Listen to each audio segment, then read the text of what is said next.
I wanted to say a couple thank yous. First to the James Irvine Foundation for two things. This event is part of a series of events that we are sponsoring and called the James Irvine Foundation Briefing Series, and so they're sponsoring the series. They also are one of the funders for this particular poll that we're about to hear about today. So a thank you to the Irvine Foundation. Also a couple announcements. I think as you walked in, you should have received a handout about the survey, and if you didn't, it's on the registration table and back. And you also should have received a little evaluation form, and if you wanted to fill it out after the event and tell us how you think we did and drop it off on the table on the way out, that would be very much appreciated. Also, a couple of announcements about events we have coming up. This is the first of 4 events over the next 3 weeks, so we have a busy couple of weeks here. Next Tuesday, right across the street here in the CSAC Conference Center, we're hosting an event about college affordability. We have a new report coming out that will look at what's happening in terms of how much students are going into debt to go to college these days and what the trends are there, as well as whether the investment is worth it. I mean, how much does college pay off in terms of eventual salaries and wages afterward? And so there's a presentation of the report and also a panel discussion after the report. Next Thursday at the Sheraton Hotel, right around the corner, we're hosting a lunch with Senator Steinberg, the pro tem in the Senate, for a conversation that will be very wide-ranging. I think we've got at least a dozen topics we're hoping to cover quickly, but obviously there's a lot going on in the budget that we'll talk about. So that's next Thursday. And then the following week, this is an event in San Francisco, but all of these events will be webcast at ppic.org. On June 11th, there'll be a conversation about campaign finance and political reform with the director of the FPPC, the Fair Political Practices Commission, Ann Ravel, and the president of the Chamber of Commerce in California, Alan Zarenberg. And Scott Schaefer from KQAD is going to host a conversation with the two of them. So that should be very interesting. And so with that, we're going to give a presentation of the survey today. And then I will come up again and we'll moderate some questions and answers from the audience. Before we get going, I want to introduce Jui, who's going to present our poll today. Jui Shrestha is a PPIC research associate, and she was the project manager on this survey. So please welcome Jui. Once again, the mission of the PPIC statewide surveys is to provide timely, relevant, nonpartisan data on political, social, and economic opinions. We seek to inform and improve state policy making, raise awareness, and encourage discussion on important state policy issues. And we also seek to provide a voice for all Californians on important state policy debates. Since beginning our first survey in 1998, we have reached over 282,000 Californians in over 130 regional, special, and general surveys. As Dave mentioned, the Californians and their government is a general survey funded by the James Irvine Foundation. As we do in surveys in this series conducted in January and May, we ask about opinions on the governor's budget proposal. And in this particular survey, we also looked at opinions on Proposition 13 as well as the Citizens Initiative process in California. At the national level, we asked about opinions on recent budget cuts, guns, global warming, and energy policies, as well as immigration reform and same-sex marriage. We conducted the interviews over phone, both landline and cell phone, and were able to reach 1,704 adults, among whom we consider 1,129 to be likely voters. The margin of error for our full sample is 3.8%, and it is 4.6% for those we consider to be likely voters. We began our interviews on May 14th, which is the day that the governor released his revised budget proposal, and ended our interviews on May 20th. So to begin, I'll be talking about findings on state government, including some general attitudes towards the state budget, as well as opinions on specific components of the governor's revised budget proposal. We will also look at findings on questions asked about Proposition 13, the initiative process, and approval ratings of state elected officials. So after releasing his revised budget plan, Governor Brown has the support of 48% of Californians. We found that since December of last year, once the Prop 30 measure that the governor had supported passed, his approval has been around 50%. The state legislature's approval rating is at 35%, and it has been at this low level for the last few months. When asked to rate their own legislature, Californians are slightly more approving, but even then they're as likely to say they approve of their own legislature as they are to say that they disapprove. Democrats say they approve of their own legislature, while Republicans, independents, as well as likely voters are disapproving. We asked Californians to name the most important issue facing the state, and 47% named jobs and the economy to be the most important issue for the state. The state budget, education, immigration, and crime were some of the other issues that were mentioned by Californians. This year, both in our March and May survey, we found that less than half mentioned jobs and the economy to be the most important issue facing the state. And this is the first year since September 2008, at the start of the economic downturn, that less than half of Californians have mentioned jobs and economy to be the most important issue for the state. Now, looking at some general attitudes towards the state budget, 6 in 10 Californians think that the state budget situation is a big problem today. Over 6 in 10 have held this view since January 2008.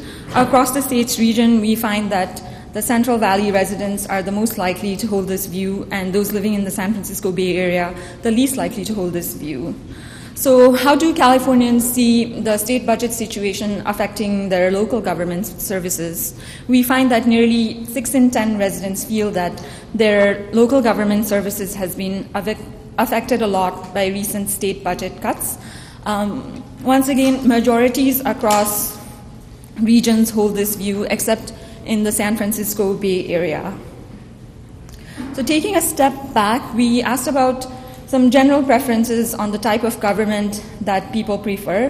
This is a tracking question that we have been asking since February 2003, and we find that Californians are divided on their preference between paying higher taxes in order to have a state government that provides higher services versus paying lower taxes and having lower levels of services. There is big partisan difference here, with 64% of Democrats saying they would prefer paying higher taxes in order to receive more services, and 66% of Republicans saying that they would rather pay lower taxes and have fewer services. And independents are also more likely to say that they prefer paying lower taxes and having fewer services.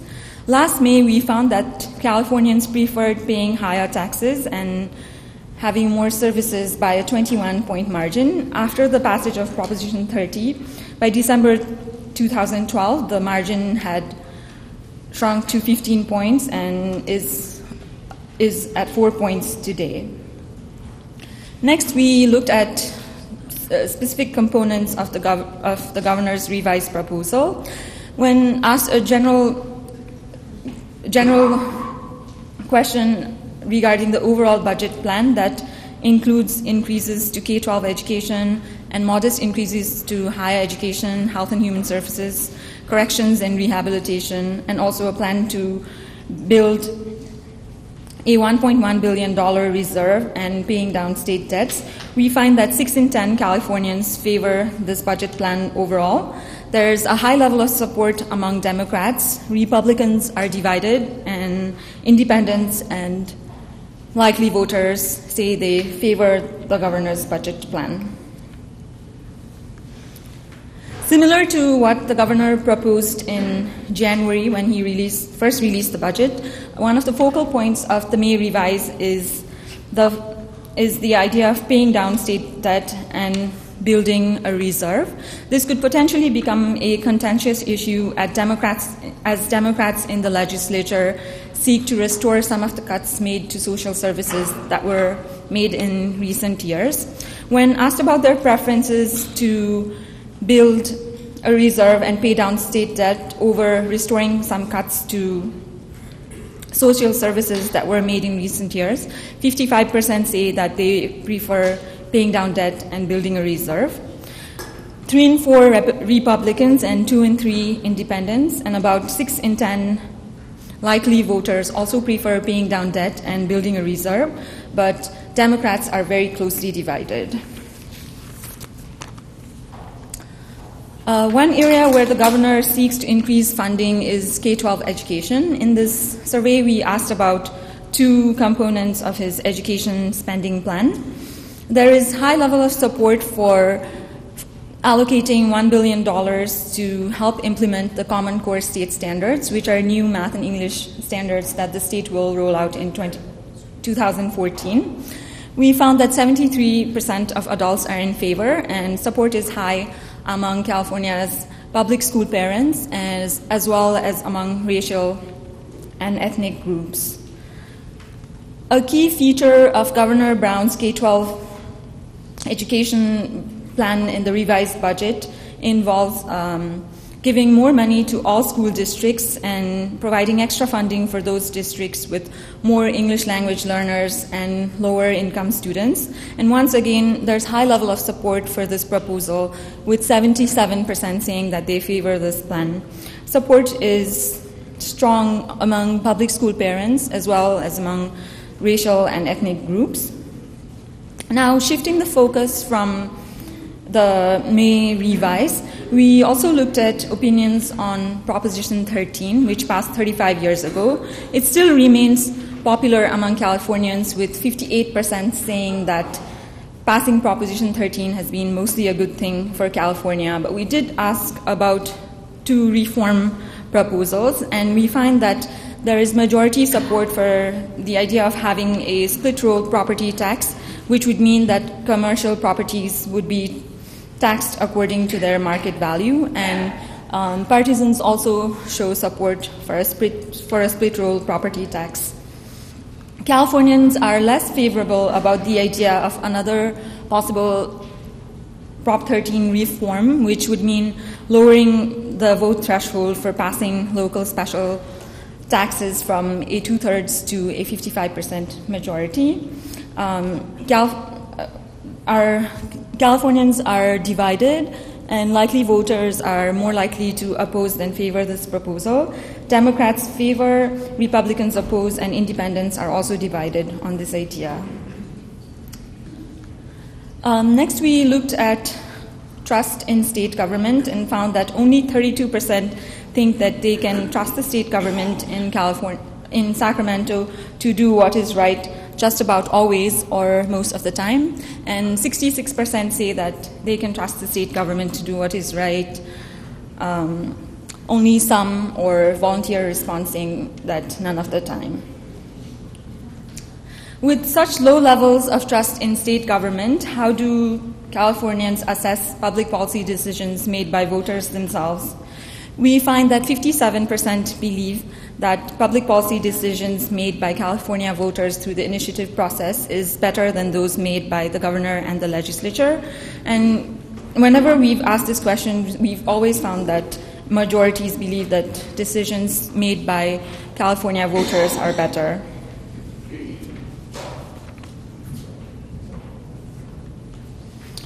But even on the initiative process, Californians do believe that there is a lot of special interest control, with 55% saying that special interests control the initiative process in California a lot. Only 6% say that there is no control of special interests in the initiative process. Now I will be talking about our findings at the national level. We looked at a wide range of issues, from federal budget cuts to guns, climate change and energy policy, immigration, as well as same-sex marriage. Looking at President Obama's approval ratings, 62% say that they approve of his job as president, which is similar to his approval ratings just before the election last year. The Congress continues to get low approval ratings and today has an approval rating of 31%. Next, we asked 2 questions regarding the sequestration cuts that came into effect on March 1st. We asked whether Californians felt that these budget cuts were hurting the economy and also if they personally had felt any negative impacts. We found that nearly 7 in 10 think that these budget cuts are hurting the economy, but Californians are less likely to report having felt negative impacts themselves.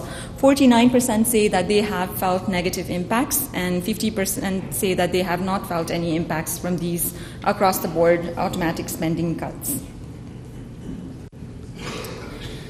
Ways to regulate guns have been discussed at the national level since the beginning of the year, and we've asked about several specific proposals to regulate guns in our January as well as March survey. And in this particular survey, we asked about another gun reform that has high levels of support among adults nationwide in national polls. An April CBS News New York Times poll found that 88% favor this idea of having a federal law requiring background checks on all gun buyers. And we found that support for this idea among Californians in our survey is similar to the support that is at the national level. And once again, partisans are also strongly in support of having background checks on all potential gun buyers.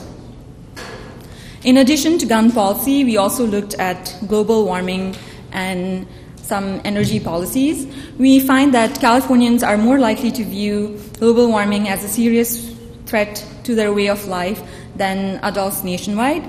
57% of Californians see global warming as a threat, compared to 34% adults nationwide in a March Gallup poll. Californians today also see global warming as a more serious threat than they did a decade ago. We found that in July 2003, 45% said global warming would pose a serious threat to their lifestyle, compared to 57% today.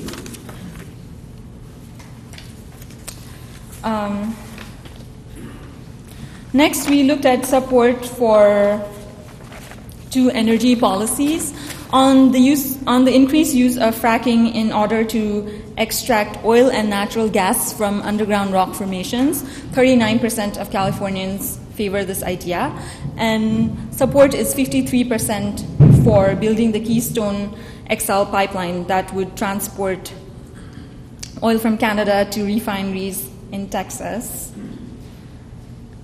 So federal lawmakers have been discussing key aspects of immigration reform, and just as we ended our interviews, the Senate Judiciary Committee passed a bipartisan agreement that includes a pathway to citizenship for immigrants living in the country illegally. With all of these discussions at the national level, how do Californians feel about immigrants living in the state?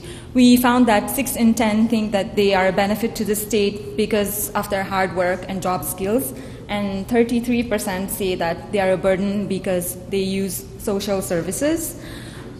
Majorities have said that immigrants are a benefit to the state since February 2003, and among racial and ethnic groups, we found strong majorities of Asians, Latinos, and blacks saying that immigrants are a benefit to California, while whites are divided. We also asked about policy options for immigrants currently living in the U.S. illegally, and 78% say that these immigrants should be allowed to stay, with 50% saying that they should be allowed to stay and apply for citizenship, 25% saying that they should only be allowed to apply for permanent residency, and 3% say that they should be allowed to stay but they are unsure about possible policy options. Only 18% think that these immigrants should not be allowed to stay in the country. Lastly, we looked at attitudes towards same-sex marriage.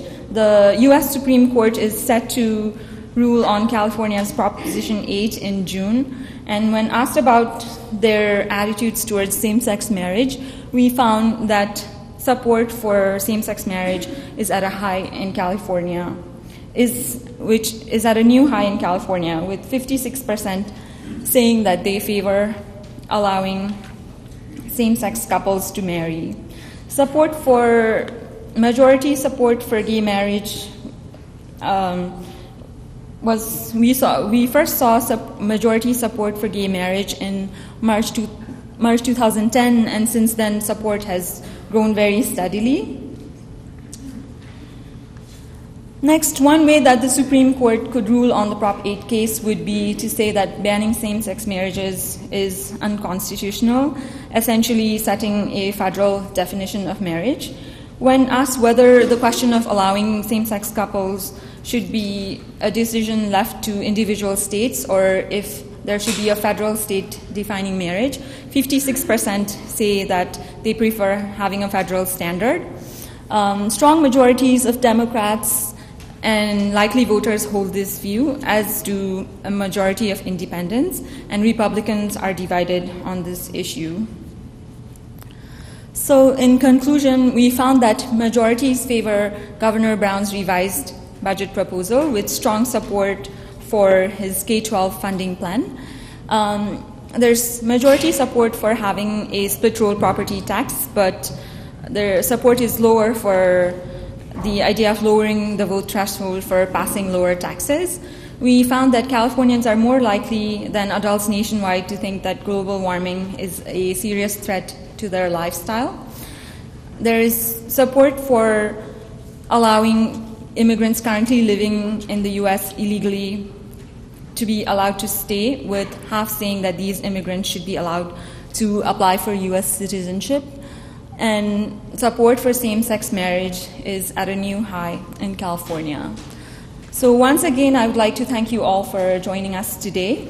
Now Dave will be back to offer some more insights on the survey, and then we will answer any questions that you have regarding our findings.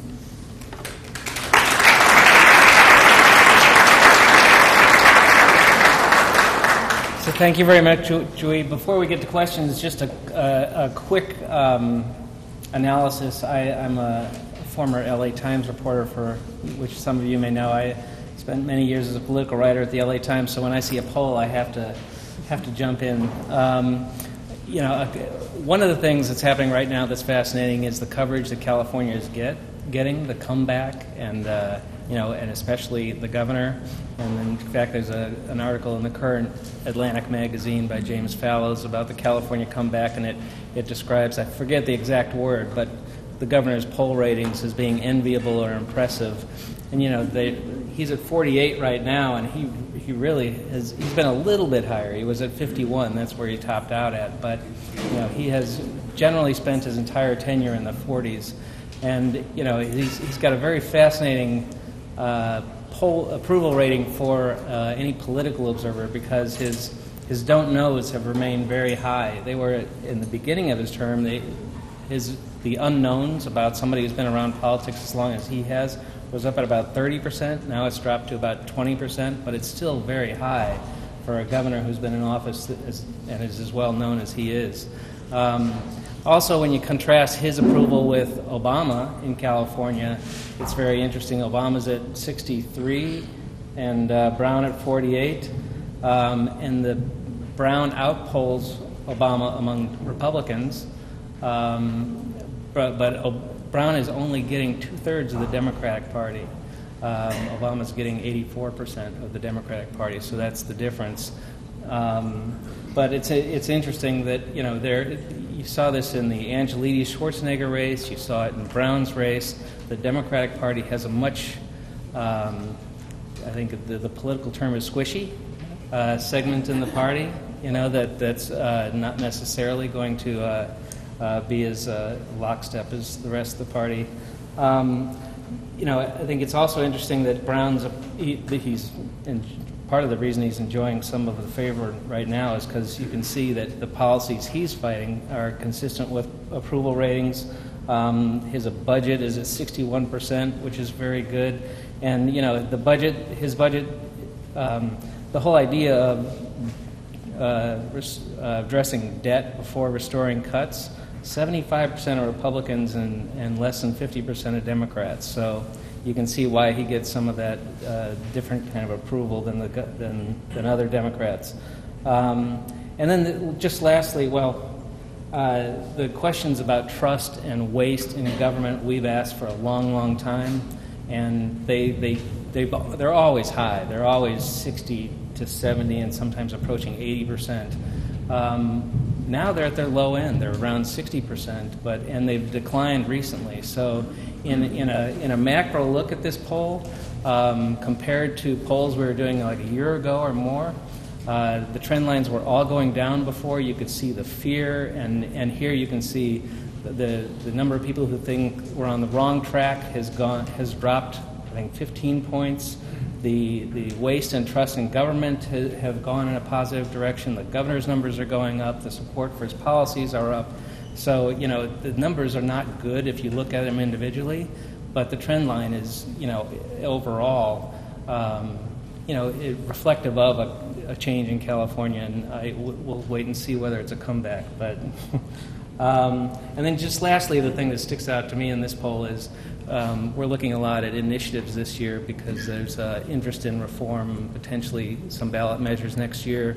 And you can see very clearly California's love-hate relationship with the initiative process. The fact that people believe that the decisions made by the initiative are better than the decisions made by the governor or the legislature, but at the same time, strong majorities believe that the process is controlled by special interests. And then, some divisions, but about what reforms are popular, but most of the reforms are all to empower the voter, to equip the voter with more information. The reforms to give the legislature more power, for example, to amend the initiative, are not so popular. So, very interesting state we live in. So, with that, we'd like to open it up to questions. Yes. Just to clarify something, the people polled were adults or eligible voters? They were all adults. Oh, okay. So some of them were not necessarily eligible to vote. Or was that a question asked? We do ask if they are registered to vote, but we present results among all adults and then likely voters, which we present results among all voters, and we choose to show the other subgroup of likely voters and not registered voters. So likely voters are designated by questions that we ask about regarding past voting behavior, current interest in politics, and some other demographic questions that we ask in the survey. Other questions? Yes. So then where do you get the phone numbers from? Because I had assumed they were from registered voters. Registration. So where do you get the phone numbers? So the question is, where do we get the telephone numbers for our sample? So we use a nationally recognized firm, ABD SRBI. So they are the ones who conduct the surveys for us, and they use various lists to be able to come up with a balanced sample representative of California. And they also weight according to demographics, as well as since we do interviews both on cell phone and landlines, they also weight the two different samples to come up with a sample that is representative of California. We also have a fairly large sample in order to be able to do breakouts by region, race, and racial and ethnic groups, and age, income, and all these other demographic groups. I saw a question back here. No? These are the only questions? And thank you, Chuck, for the others in the survey. There are definitely many more questions that we asked, but I just presented some of the key findings. You can find the full report in our website, and once again, I would encourage you to take a look at our interactive poll, from using which you can filter results by various demographic groups to look at questions of your interest. Yes, Other questions? Regarding the initiative process, do you have any ideas about explaining the process? I mean, it's very complicated. The analysis is very hard to understand, even for somebody that's questioning policy. Were there any recommendations along that line? So the question is about the initiative process and whether the findings point towards any direction of particular reforms. Is it? It's that we've asked questions in this poll and others trying to probe that exact question. I mean, some of the conversations we've had with in the Capitol with people who are interested in this topic raise that exact question. What the response from voters seems to be in conflict. But what is it that they would accept? One thing that seems pretty clear is people they want more transparency. They would like to know more about who's behind polls or initiatives. I think you can see that there's an interesting reform in here that actually Deborah Bowen, the Secretary of State, was pursuing a couple of years ago. But, the idea that paid signature gatherers, how do you get at that issue? You can't constitutionally prevent people from paying signature gatherers, but you can. The idea is if the signature gatherers are not paid, they have longer time to gain the signatures, and so that polled well here. And so, I think there's like you see, there's a recognition there's a lot of special interest money in the process, and so how do we empower voters or empower people who don't have that money to compete? I mean, it's hard. Going through the legislative process is a challenge for voters to understand why that's good. But I think we'll have to see what specific reforms are put on the table when they come up. But I think in general, thematically, the transparency is an issue. There's a clear awareness of the special interests. And the legislative process, while it can solve a lot of questions, it's not clear to the public how that is going to help yet. Do you anticipate or do you plan on doing any kind of tracking on public perception towards the Affordable Care Act? It seems that we're kind of like in a potential place right now. It might be real interesting to see how people's attitudes go over time as the reality rolls out. Yeah, the question is about the Affordable Care Act and how we're going to poll on that. Mm-hmm. Do you want to answer? So we did ask about the issue in a poll earlier in the year, and we do anticipate getting back to it. As you saw, we covered a lot of different national issues in this poll, and we will be coming back to it later in the year. I think it was in March. We do an annual health care survey. No, we don't do it. We only did it. We did it before. Yeah. we have. I know we've asked some ACA questions this year, and we will definitely be doing it more. It's a moving topic. On the slide that ranked issues of importance to Californians with jobs and crime, were those provided and that's what was selected, or were there other options that they could also? Right. No, so this the was question is about the most important topic and how we ask that question. Uh-huh. So this is the only open-ended question in the survey. Of course, respondents can always give their answers or choose not to answer a question, but this was a question where we specifically asked them to name the issue that they think is most important to the state. I'm sorry it wasn't very clear in the presentation, but we've very consistently found that jobs and the economy come up as the most important issue, though it's slightly lower this year than it has been in the past years. Yes. To what do you attribute the changes in the opinions on global warming and also same-sex marriage? Because I would assume that if you had polled only voters, it would be due to demographics, but it sounds like you polled just adults. So were there more young people in the poll? Is that why, or do you know? So the question is about how would you attribute the changes in same-sex marriage and global warming, the findings there, right? Drawing from the poll, I think you have to take it how it is, for what it says. I think we can speculate what it might be, but there's no finding that points to definitely what it is. Obviously, one thing is that California is is changing more rapidly than the nation, which is interesting. But the change is happening nationally too. So it's a trend going in a similar direction. It's a national issue. Whatever it is, it's just having more of an effect here. Right. You know.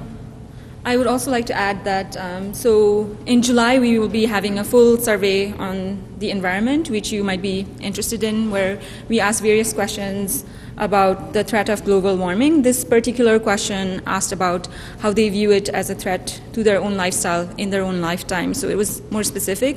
So I think that way too, it does show some differences between Californians and all adults. And on the issue of same-sex marriage, the changes are rapid, but as Dave mentioned, we found that support was very similar in a nationwide poll done by Washington Post and ABC News on this issue. So even though values have shifted, it is in line with how it's shifting across the nation. Yes. I was just wondering if your funders don't have any influence, do they, on what you decide to hold on? The question is about our funders and what influence they might have, and the answer is no. They write a check and they don't see the poll until it's released. Yes. They don't know the questions. They don't know. They see it when it's done.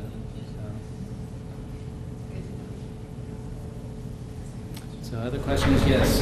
Yeah, in January of this year, there was some pretty significant spikes in approval rating for both Congress and the legislature. Do you know what is attributed to that big spike and then kind of leveled out the rest of the year? And as you know, January, neither of those bodies is doing much. So is that the reason why? So the question is about the spike in approval for back in January that we saw for the governor and for Congress and the legislature. Yes, we were also very excited to see that, as you were, and notice that spike. It could be a beginning of the year thing when people are more optimistic, and especially after an election, maybe they want to feel more optimistic. But that is why we look to see the approval rating for a couple of months into the year before really making big assumptions about how residents feel about these officials, unless if, as you mentioned, there is some significant event that happens around that time. Just as a follow-up, you guys have historical data that goes back a while, so we can see if this is in January. Yes, you can. Yeah, we have data running back to for governor since he took office, and for the president since he took office as well, and for the state legislature and the Congress even further back.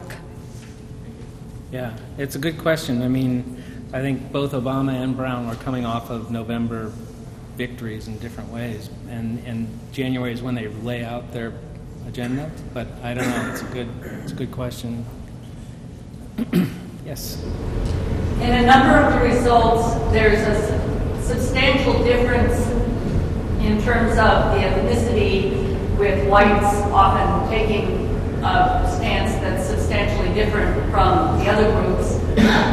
In your polls, do you have any idea of what the percentage of whites in the California adult population is?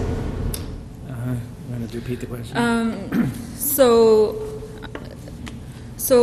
she mentioned that there are significant differences in responses among the racial and ethnic findings, especially with whites having different views compared to rest of the racial and ethnic groups. So what we do is we have specific targets for the number of people to be interviewed for different racial and ethnic groups, and we also go through a weighting process for the sample to make it representative to the state's population. So regardless of how many people were interviewed, the final results would be representative of the state. And do you know what the proportion of whites in the adult population is? Okay, I can talk to you after this. Thank you. I have it in my methodology. Yes, other questions? Yeah. Sorry, last question. How do you define services?